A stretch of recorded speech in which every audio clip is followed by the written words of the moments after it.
Donc bonjour à nouveau et bienvenue sur l'espace dédié au site mécaniqueuniverselle.net, le site qui essaie de démontrer que l'humanité, dans son ensemble, l'ensemble humain, évolue vers son ultime perfection. Nous évoluons vers notre ultime perfection, l'humanité tout entière. Et sans le savoir, de façon inconsciente, on travaille de siècle en siècle à améliorer cette évolution jusqu'à ce qu'elle atteigne son ultime perfection. Et c'est quelque chose qui adviendra dans quelques siècles. Il faut encore quelques siècles d'évolution, peut-être 3, 4, 5 siècles, peut-être 10 siècles, peu importe. En tout cas, on a fait la plus grande partie du chemin entre le moment où nous nous sommes séparés des autres primates, pour devenir l'humanité, pour devenir une espèce à part entière, l'espèce humaine, le phénomène humain. À partir du moment où nous sommes devenus ce phénomène humain, jusqu'à aujourd'hui, il y a des centaines de milliers d'années qui se sont écoulées, où on a dû passer par tout un tas de progrès incroyables, tous les plus incroyables les uns que les autres, la découverte du feu, enfin la maîtrise du feu, la maîtrise des outils, du langage, etc., la sophistication du langage, et puis plus tard l'écriture, enfin bref, tout ce qu'on peut voir un petit peu, tout ce qu'on a réussi à faire en l'espace de quelques centaines de milliers d'années pour arriver à ce que nous sommes. Et alors, évidemment, comme on construit sans le savoir, donc de façon inconsciente et désordonnée, on ne peut pas comprendre ce qu'on construit en réalité. Parce qu'on voit le monde tel qu'il est, là, il y a la guerre, il y a toujours la violence, la haine, le racisme, etc. Il y a la jalousie, toutes ces pulsions qui nous dégoûtent, quoi, qui disent mais que l'humanité n'a pas de sens, en fait. Voilà. Mais parce qu'on n'étend pas le temps complètement, on n'a pas une vision panoramique de tout ça. Dès qu'on a une vision panoramique, on comprend que l'importance et l'intérêt de s'être séparé des autres primates, quel était notre rôle dans la création, pourquoi on s'est séparé des autres primates pour devenir cette humanité particulière qui a l'aptitude à essayer de comprendre ce qu'il y a là-haut. Voilà, on voit qu'il y a des avions qui passent, par exemple. Il y a 300 ans, c'était impossible d'imaginer qu'on vivrait ce qu'on est en train de vivre. Qu'on aurait des voitures, des avions, des trains, qu'on serait au bord de l'unification, qu'on pourrait correspondre avec Internet dans l'instant même avec entre Chinois et Occidentaux, Chinois africains, Africains océaniens, etc., etc. Voilà. Et donc nous allons donc vers cette ultime perfection, et comme nous ne le savons pas, eh ben on n'arrive pas à y croire, on n'arrive pas à le comprendre. Je le vois quand cette théorie, elle a du mal à émerger, et pourtant bien d'autres avant ont pensé cela. Les Fourier, les Saint-Simon, les Marx, voilà, et puis le christianisme et le judaïsme et l'islam et l'hindouisme ont compris qu'il y avait une évolution qui allait vers l'âge d'or pour certains ou vers l'apocalypse pour d'autres, la révélation, l'arrivée du divin sur la planète. Alors, là, depuis quelques... voilà, je me suis attaqué à ces fiches-là. Et j'ai pris celle-ci, Dieu est-il inaccessible? J'ai vu le début. Ça fonctionne un petit peu sous la forme de thèse, antithèse, synthèse. Donc, il y a oui, Dieu est inaccessible. Non, les hommes peuvent accéder au divin, etc. Et donc, il y a deux pages. Une qui essaye de démontrer le oui, l'autre qui essaye de démontrer le non. Et puis, il y a la synthèse, la conclusion. Alors là, j'ai vu le oui, la partie oui, on va lire la partie non. Donc non, l'homme, Dieu est accessible au divin, pour une autre partie. Alors, selon ma théorie, les deux ont raison. Sous une certaine forme, quand on est dans la conscience ordinaire, on ne peut pas accéder au divin, et le divin nous est inaccessible. Quand on est dans l'état d'extase, on est au contact du divin, Dieu nous est accessible. Voilà. Alors Dieu est la source de tout ce qui est bon sur terre. Pour en avoir conscience, il faut se dépouiller de tout orgueil, accéder au divin dans l'illumination de l'expérience mystique. C'est l'extase, c'est ce dont je parle. Si on atteint cet état-là, eh bien oui, on est en fusion avec le divin. Et on le comprend. Ceux qui ont fait l'expérience du divin, ben ceux qui ont fait par exemple les expériences de mort imminente ou quoi que ce soit, eh ben ils ont cette sensation. Et puis si vous demandez à un soufi ce qu'il ressent quand il est dans l'état d'extase, ou à un moine zen, ou à un moine bouddhiste qui a atteint l'extase, le nirvana, l'éveil, ben ils vous diront tous la même chose, qui sont au contact de quelque chose d'inouï, voilà, ils comprennent ils comprennent tout de façon organique, pas de façon intellectuelle, de façon organique. Alors, je continue. Le platonisme et le christianisme sont deux formes de mysticisme. Et je suis tout à fait d'accord avec ça. Platon a vécu l'extase. C'est pour ça qu'il a écrit, par exemple, dans le banquet, la dernière partie qu'il fait dire à Diotime de ce que c'est que l'amour absolu. L'amour, justement, l'amour absolu, c'est l'extase, c'est la même chose. Donc, il a vécu ça. Et à l'époque de Platon, et puis avant, les présocratiques, ils faisaient ces expériences d'extase. Ils avaient, à travers des sectes, et vraisemblablement parce qu'ils avaient été au contact de l'Inde, qui depuis 1000 ans encore avant avait ces sages, ces extatiques, ces gymnosophistes, je ne sais pas comment ils s'appelaient, mais bon, ils avaient été au contact des grandes mystiques, et peut-être des mystiques perses, etc. etc. Et donc, et Platon, dans le banquet, donc, le révèle absolument. Le bien et le mal coexistent sur terre. La bonté divine descend parfois jusqu'à nous dans le génie artistique ou philosophique, dans l'harmonie et la beauté de la nature. Mais le mal se manifeste également dans la souffrance, dans la mort. Simone Weil reprend la philosophie platonicienne en l'adaptant dans un sens chrétien.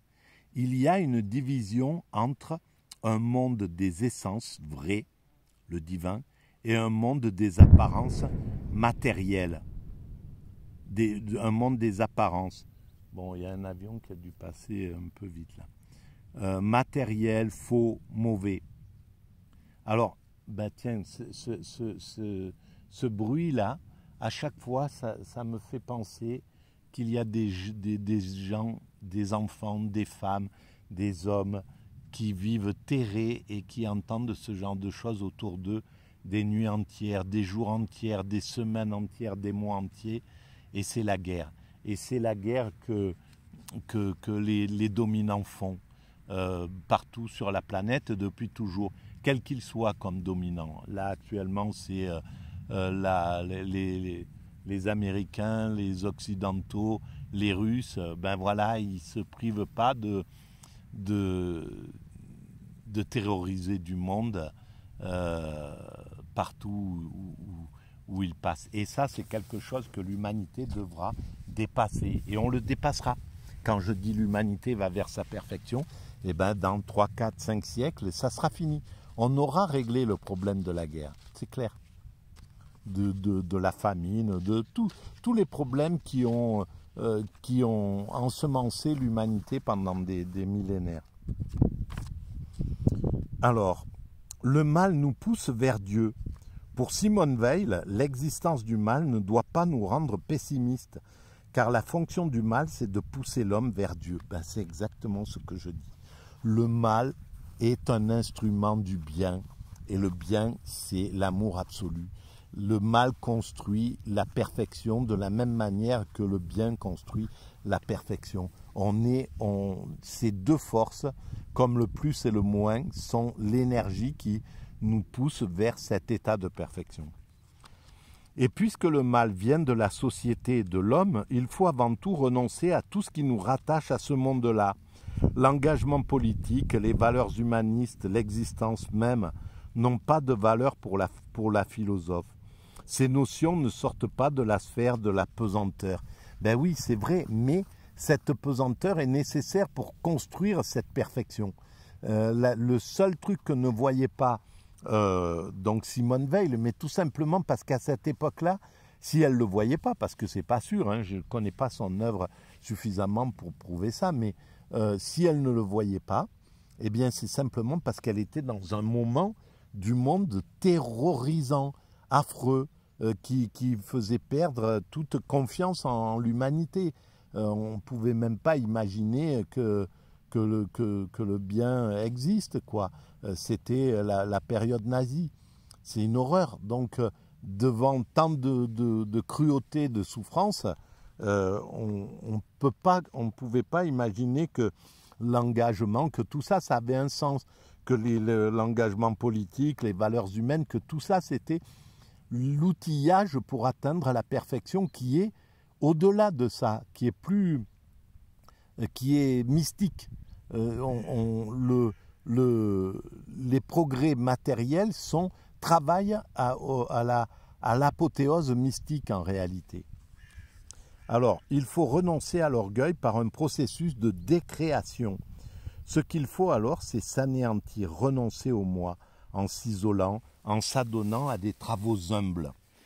Et ça, c'est les grands mystiques, ben, c'est ce qu'ils font en fait. Les soufis, les moines zen, ils ratissent leur truc, ils font leur jardin, ils font voilà. Et donc et ça d'ailleurs c'est très très important pour comprendre que le monde matériel, le monde actuel, là, le monde du progrès, nous a déréalisé là-dedans. Comment un homme, c'est obligé qu'un être humain qui travaille à la chaîne, qui construit des trucs comme ça sans savoir ce qu'il fait, puisse puisse atteindre à une sorte de sérénité. Le sabotier, oui, il faisait ses sabots, il avait le temps, il avait le gars qui travaillait ou le paysan, il allait à un rythme, il était à un rythme naturel, etc. Donc il était, son travail lui servait de zénitude en fait, comme le moine zen va se contraindre à rester comme ça en tailleur, à vider son esprit, ben, c'était exactement ce que faisait de façon ordinaire le monde quand le travail avait un sens. Et là, en nous sortant du sens, en nous faisant courir derrière des chiffres pour le banquier ou pour le mec qui travaille, enfin bref, voilà, on écarte quelqu'un de la zénitude en somme. Voilà.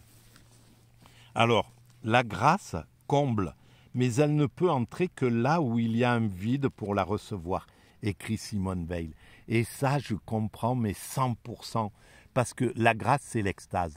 Et l'extase, elle arrive que quand le cerveau est vide, quand l'esprit est devenu vide accidentellement ou parce que on l'a contraint au vide, comme ce que font les moines zen, les soufis, quand ils tournent et qui se vident l'esprit jusqu'à atteindre un vide de l'esprit.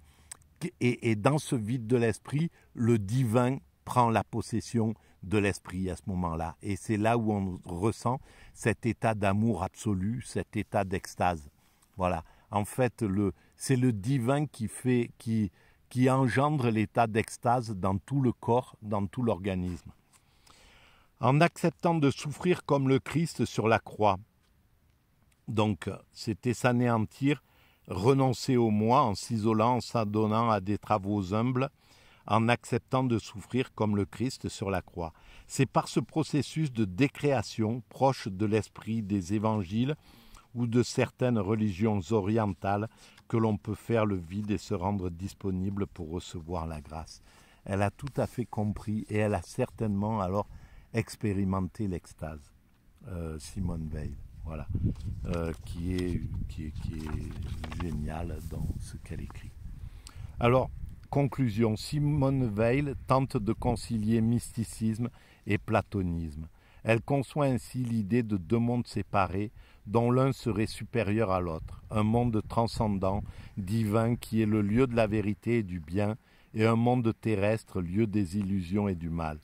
Si elle se dit chrétienne, elle rêve d'une religion syncrétique. Eh ben c'est ce vers quoi nous allons. C'est clair que on dépassera le christianisme, l'hindouisme, etc. On arrivera à cette religion qui prendra le meilleur de tout et qui n'anéantira pas le reste. Ça sera, sauf que chaque religion se passera au niveau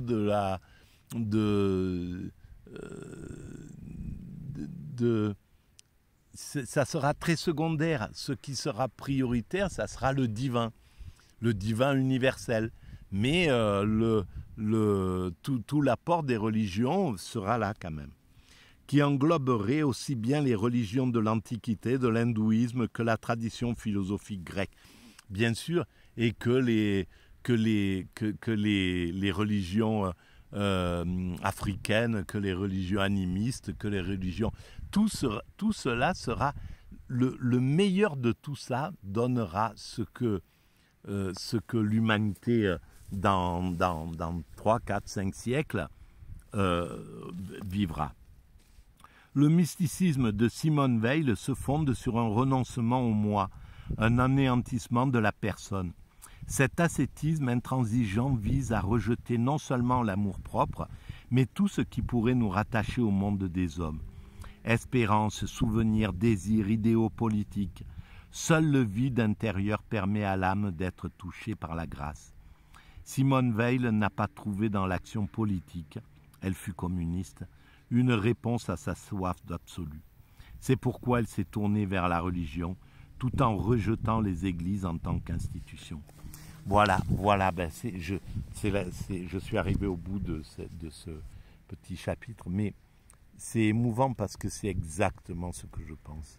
Voilà. Et c'est pourquoi, en fait, y avait la thèse et l'antithèse, mais Simone Weil avait déjà la synthèse dès le départ dans sa pensée. Dieu est inaccessible, mais il est accessible également à travers le vide intérieur qui permet à l'âme d'être touchée par la grâce, à travers la grâce. La grâce nous met... Donc, elle ne pensait pas que Dieu est inaccessible. Elle pensait que Dieu est accessible par la grâce. Voilà, les amis. N'hésitez pas. Je suis un peu... il faut que je force pour parler à cause de la BPCO qui est un peu en exergue là. Et donc ça me fait forcer. C'est assez compliqué de parler, de m'exprimer. Donc ça ne doit pas être très agréable pour vous de l'entendre parce que je force, je sens que je force. Et c'est dommage, mais c'est comme ça, c'est l'existence, la mienne en tout cas. Voilà, si vous voulez mettre des pouces et vous abonner, c'est le bienvenu. Si vous voulez en parler à vos amis, vous pouvez envoyer le lien à vos proches. Et si vous voulez écrire des commentaires, j'y réponds systématiquement. Voilà, merci bien les amis et puis à bientôt.